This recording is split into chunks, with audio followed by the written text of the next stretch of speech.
nimi on Samuel. Mä oon ollut yrittäjänä pian 2 vuotta. Ennen sitä mä olin IT-alalla konsultti. Mä oon edelleen konsultti, mutta nyt mä teen hommia mun oman yrityksen kautta.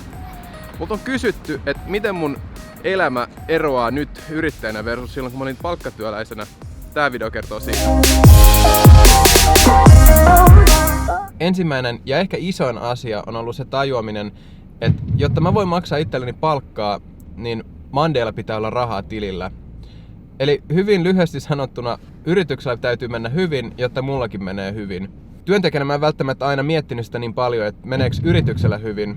Mä ehkä kyllä mietin sitä, että tuotaanko mä rahaa firmaan. Mutta se tajuaminen, että yrityksellä täytyy aina mennä plussan puolelle, jotta me voidaan jatkaa toimintaa, niin se on ollut iso oivallus. Onneksi näin pienessä konsulttiyrityksessä kulurakenne on myöskin aika pieni, jolloin tämä ei ole välttämättä niin iso riski. Jos tulee huonosti rahaa, niin sit maksaa vaan itselleen pienemmän palkan. Et ei se sen kummempaa ole. Toinen asia. Yrittäjä ei ikinä lomaile. Minä ja Pyry ollaan oltu siinä hienossa tilanteessa, että me ollaan voitu pitää kesälomia ja nyt parasta aikaa Pyry on lomailemassa Jenkeissä. Mutta mitä ihmettä mä sit tarkoitan sillä, että yrittäjä ei ikinä lomaile? No se syy, miksi me voidaan lomailla, on se, että me ollaan päätetty, että käytetään osa yrityksen voitosta siihen, että me lomaillaan.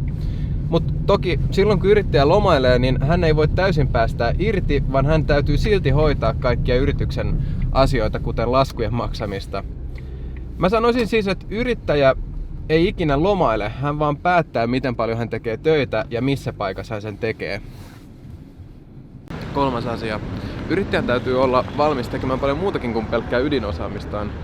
Jos me katsotaan mitä mä teen, niin sen lisäksi, että mä oon IT-konsultti, niin mä oon oppinut myymään, markkinoimaan ja muutenkin miten pyöritetään firmaa.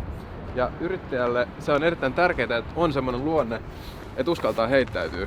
Mä en olisi välttämättä esimerkiksi tätä vlogia lähtenyt tekemään, jos mulla ei olisi yritystä. Mut noin niin kuin ylipäätään, niin yrittäjän on hyvä olla sellainen luonne, joka uskaltaa tehdä asioita.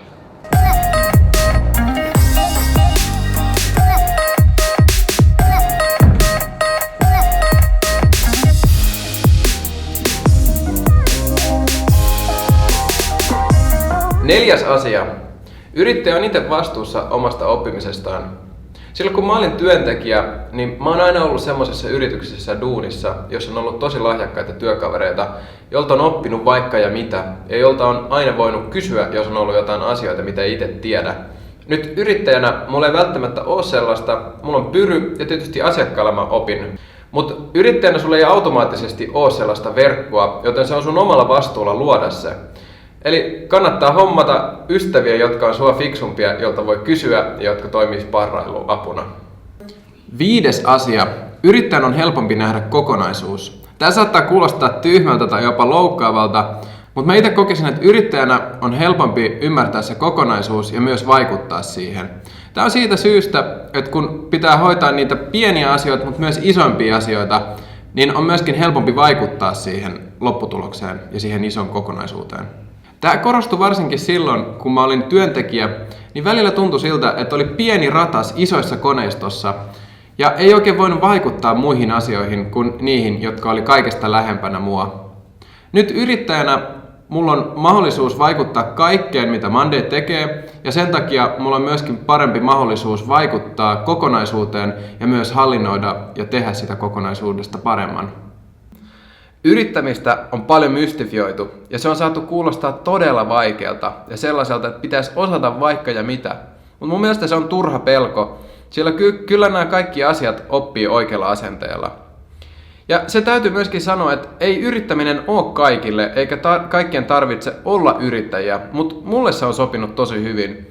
Ja jos sä nyt mietit, että nämä asiat, mitä mä tässä videolla kuvailen, kuulostaa mielenkiintoiselta, niin mä ehdottomasti suosittelen sitä sulle. Jos jokin asia nyt jäi mietityttää tämän videon jälkeen, niin jätä ihmeessä tonne alas kommentti tai laita mulle suoraan sähköpostia samuel@monday.fi, niin pähkäillään lisää näitä asioita. Jos sä katsoit videon näin pitkälle, niin mä arvostaisin, jos sä jättäisit yläpeukun. Me nähdään taas ensi viikolla. Kiitos kun katsoit. Moi moi!